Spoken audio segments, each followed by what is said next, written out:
Што шипни кога. По овие зборови Ген Цефе ги повика преостанатите обвинети во диво населје да дадат почит со 1 минута молк како што рече, за нашиот херој кој загина во битката во Куманова.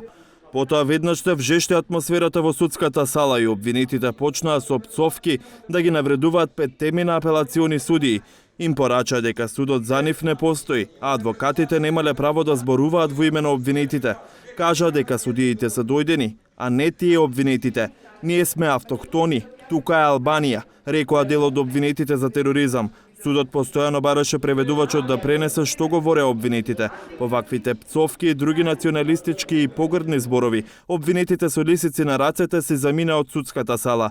Јавната седница продолжи само со тројца обвинети. Судиката им порача дека не е задолжително нивното присуство на јавната седница, но ако си одат, утре нема да може да присуствуваат за кога повторно е закажана седница, за да се разгледаат жалбите на обвинетите по пресудите на кривичниот суд. Обвинетите обвинија, Али Ахмети и Никола Груевски ја режирале првостепената пресуда.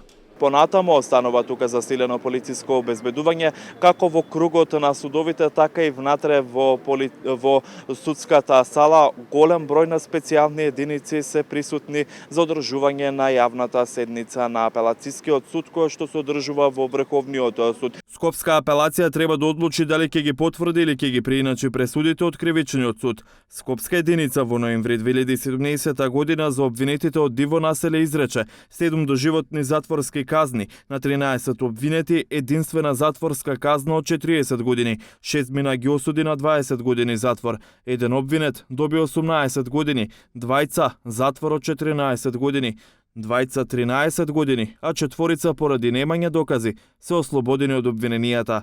На 16 обвинети судот им изрече и казна протерување странец за секогаш од територијата на Република Македонија.